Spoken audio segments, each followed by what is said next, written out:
Hello everyone, welcome back to my channel. કેમ છો બધા તમે? આઈ થિંક તમે બધા મજામાં જ હશો. એન્ડ આપણે આજે શ્રીજી મહારાજનો થાળ બનાવવાનો છે. શ્રીજી મહારાજ પ્રગટ થયા ત્યારે ધોરાજીમાં પ્રથમવાર પધારેલ હતા, ત્યારે એને 60 ઘરે એકી સાથે 60 અવતાર લઈને થાળ જમ્યો હતો. તો આજે આપણે એનું મહાત્મ સમજીને આપણે થાળ બનાવવાનો છે. તો ચાલો બનાવીએ થાળ આપણે. જય સ્વામિનારાયણ. મહારાજ ધોરાજીમાં આવ્યા ત્યારે 60 ઘરે એક્ઝેક્ટ 12 વાગે 60 સ્વરૂપ ધરી થાળ જમ્યો હતો. ફ્રેન્ડ્સ, અને મારી ચેનલને સબસ્ક્રાઈબ ના કરી હોય તો સબસ્ક્રાઈબ કરી દેજો અને લાઈક શેર કમેન્ટ પણ કરી દેજો.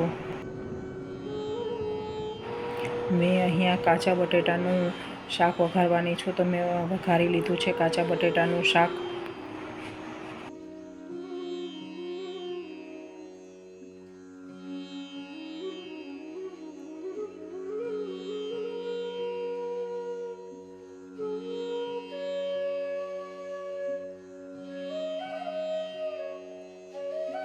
મેં અહીંયા પૂરીનો લોટ તૈયાર કરી લીધો છે, તો આપણે પૂરીનો લોટ બાંધી લેશું.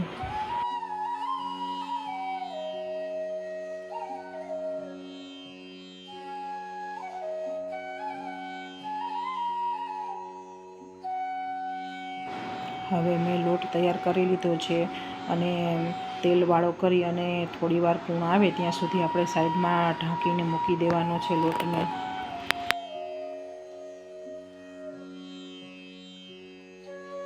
હવે આપણે પૂરીના લોટમાંથી નાના નાના લુવા વાળી લઈશું અને પૂરી વણીને કમ્પ્લીટ કરી રાખશું.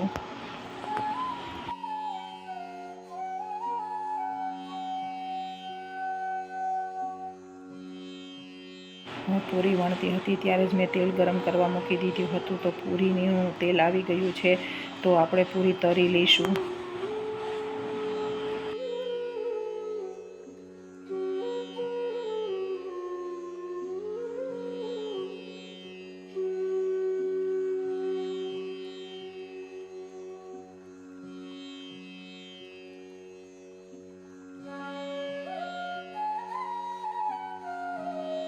પૂરી તળાઈ ગઈ છે, તો હવે આપણે ફ્રાઈમ્સ કરીશું.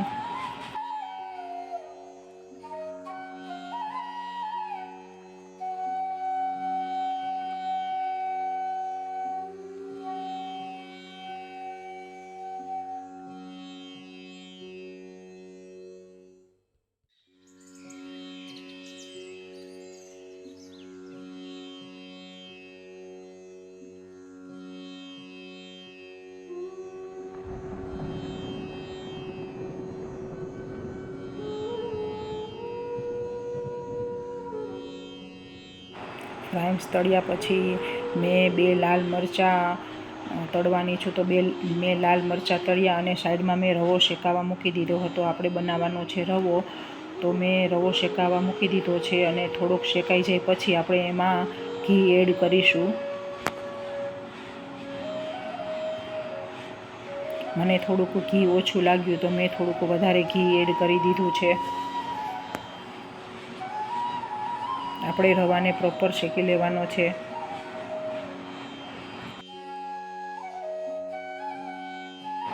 હું રવો શેકતી હતી ત્યારે બાજુમાં મેં દૂધ ગરમ મૂકી દીધું હતું આપણે રવામાં નાખવા માટે.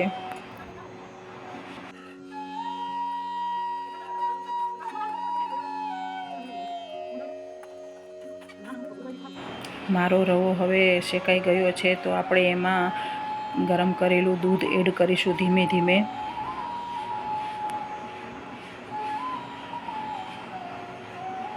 અને સાથે હલાવતા રહેવાનું છે. મેં ધીમે ધીમે કરી અને બધું દૂધ એડ કરી દીધું છે.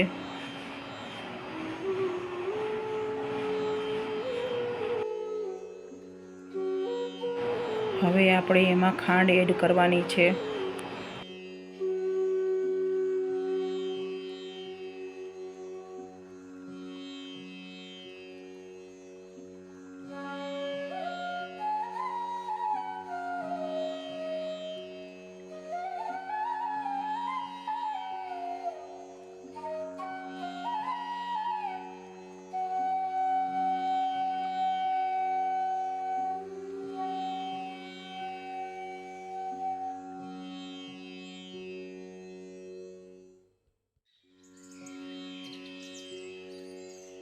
ખાંડ અને દૂધ બધું મિક્સ થઈ જાય પછી આપણે એમાં ડ્રાય ફ્રૂટ્સ નાખીશું.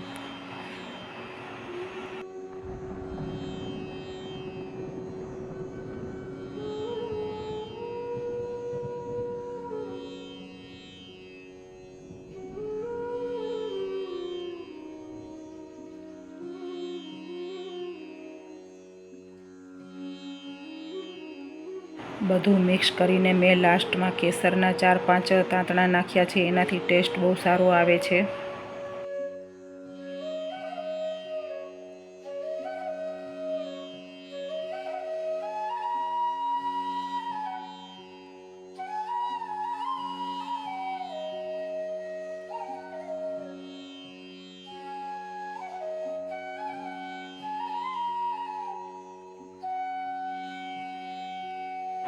ઓલમોસ્ટ મારો રવો કમ્પ્લીટ થઈ ગયો છે તો મેં એક ગરમ બાઉલમાં કાઢી લીધો છે.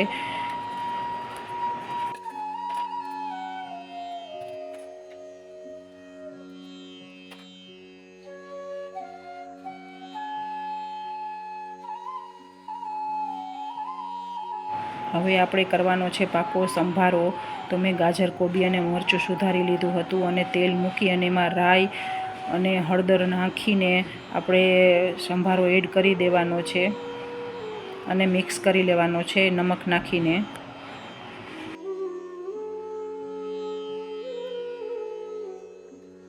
અને હું અહીંયા સલાડની ડીશ રેડી કરતી હતી.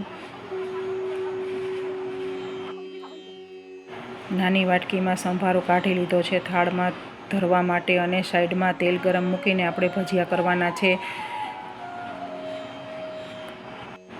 મેં અહીંયા ફૂલવડી અને મરચાંના ભજીયા કર્યા છે થાળ માટે.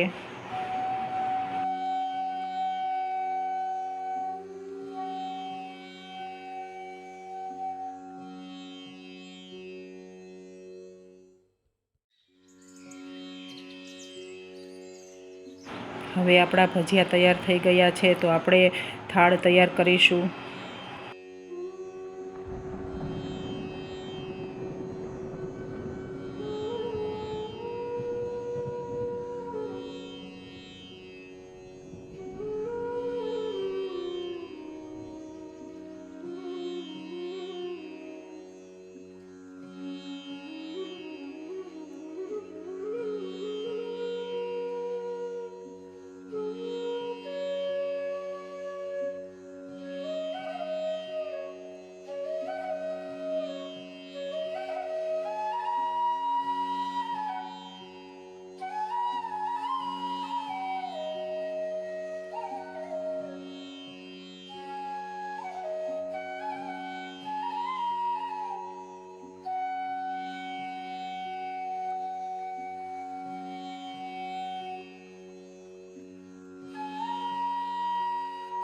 આપણો થાળ તૈયાર થઈ ગયો છે તો આપણે ચાલો ભગવાનને થાળ ધરી દઈએ. અને મેં ભગવાનને બેસાડવા માટે રૂમાલ પાથર્યો છે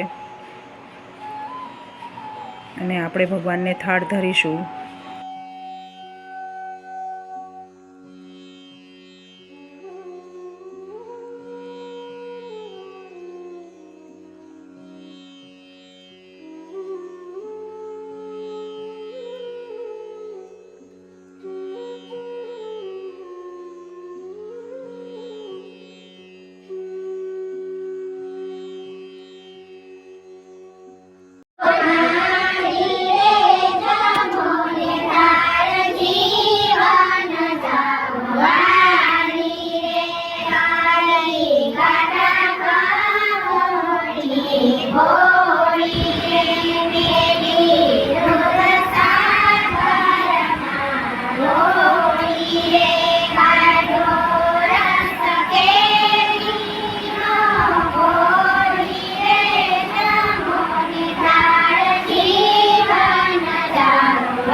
અહીંયા ગ્રીવ પણ ભગવાનને જમાડતી હતી અને છેલ્લે ભગવાનને મુખવાસ આપ્યો ગ્રીવુએ. અને મારો વિડીયો ગમ્યો હોય તો લાઈક કરજો, શેર કરજો અને કમેન્ટ કરજો ફ્રેન્ડ્સ. હું મારો વ્લોગ પૂરો કરું છું. Bye bye. જય સ્વામિનારાયણ.